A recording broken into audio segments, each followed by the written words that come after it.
প্রথমে আমরা বাড়ি মালিককে এই ক্যাটালগটা দেখালাম। তো এখান থেকে একটা চুজ করার জন্য বললাম।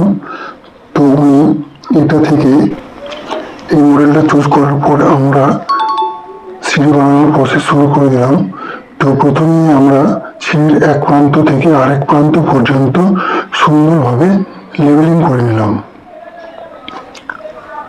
তো লেবেলটা এখানে হলো। তো এখন আমি দেখে নেব টেপ দিয়ে যে আমাদের হাইটটা বা সিঁড়ির উচ্চতাটা কতটা আছে।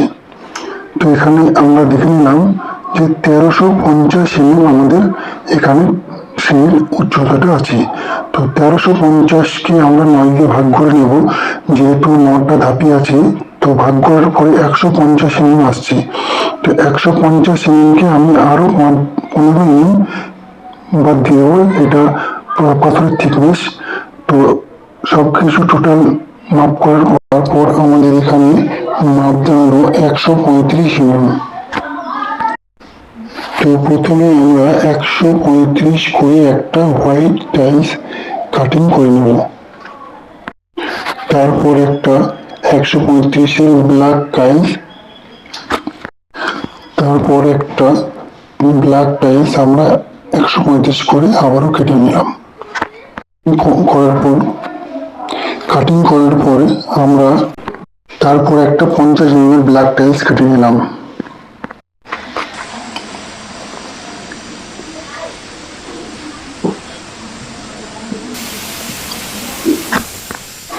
এবারে এটাকে আমরা 45 অ্যাঙ্গেলে সুন্দর করে কেটে নিলাম।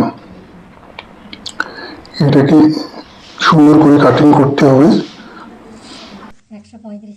তারপর যে আমরা 135 করে যে ব্ল্যাক টাইলসটা কেটেছিলাম সেটাকে আমরা 200 করে কেটে নিয়েছি। 200 করে কাটার পরে সেটাকে আবারও কর্নারটা 45 অ্যাঙ্গেলে সঠিকভাবে কাটতে হবে।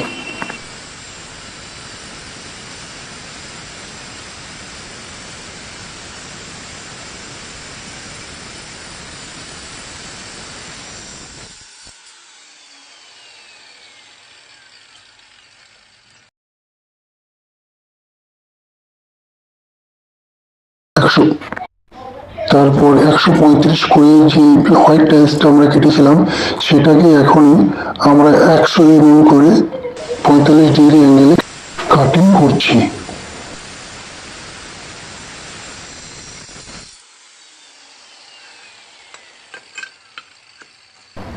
এটা আমাদের এখন কাটা হয়ে গেল। তো এরপর আমরা সব টাইলস কটাকে কাটিং কটাকে আমরা একসঙ্গে লাগিয়ে নেব।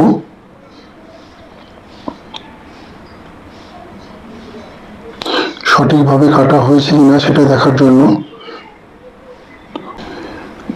তারপর আমরা এখানে দেখে নেব সিঁড়ির লেন্থটা যতটা আছে আমরা এক প্রান্ত থেকে আরেক প্রান্ত মেপে নেব। টাইলস কাটিং থেকে যতটা লাগবে আমরা এখানে মার্ক করে নিলাম।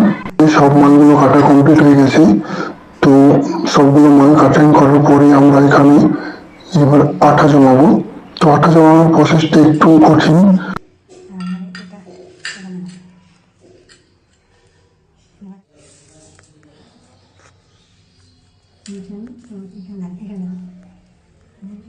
তো এখানে প্রথমে আমরা মালগুলো সুন্দর করে সেটিং করে নেব। সেটিং করার পরে আমরা জয়েন্টে যে গ্যাপটা আছে ওই গ্যাপটা যাতে আমাদের আঠাটা নিচে না পড়ে ওই জন্য আমরা গ্যাপটা হোয়াইট সিমেন্ট দিয়ে পূরণ করে দেবো। হোয়াইট সিমেন্ট দিয়ে পূরণ করার পরে তারপর আমরা ফেভিকুইকটা দিয়ে ওপরে সুন্দর করে হালকা করে সেটিং করে নেব। এভাবে সেটিং করার পরে আমরা মালটাকে আলতো হাতে খাড়া করে নিলাম। খাড়া করার পরে আমরা একটা কাটিং বাতির পিস এখানে নিয়েছি। তো এখানে এই পিসটাকে আমরা বন্ডটাইট আঠা যেটা আছে আমাদের সেই বন্ডটাইট আঠাটা দিয়ে আমরা পিছনের দিকে চিপকে নিলাম। চিপকে নেওয়ার পরে আমরা যাতে বন্ডটাইট আঠাটা যেহেতু রাখার পরে সরে যায়, তো যাতে না সরে সেই জন্য আমরা এখানে ফেভিকুইক ব্যবহার করেছি। তো ফেভিকুইক ব্যবহার করে আমাদের ফাইনালি মালগুলো সব কাটিং ও সেটিং দুটোই হয়ে গেছে রাইজারের। তো রাইজার আমাদের কমপ্লিট। এখন আমরা সিঁড়ির ধাপের মোল্ডিংটা সুন্দর করে নেব। তো সিঁড়ির ধাপের মোল্ডিংটা করার জন্য আমরা লাস্ট ব্লেড চালাচ্ছি, এটা 400। তো 400 লাস্ট ব্লেড আমরা এখানে চালিয়েছি 400 পর্যন্ত। এরপরে আমরা চলে আসবো সিঁড়ি বসানোর প্রসেসে। তো প্রথমে আমরা সিমেন্ট বালির মশলা দিয়ে সিঁড়ির ধাপেটা আমরা সুন্দর করে মশলা সেটিং করে নেব।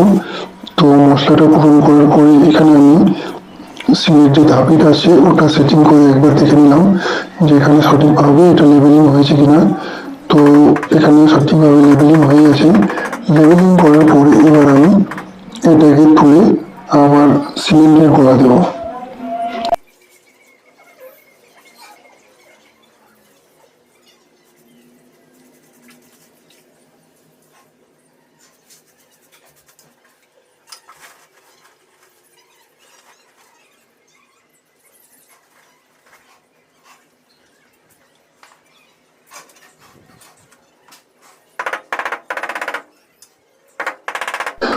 তো আমরা এখানে ফাইনালি ধাপেটা সেটিং করে ফেললাম। তো সেটিং করার পরে আপনাদের আমি ফাইনাল লুক দেখাবো কেমন হয়েছে।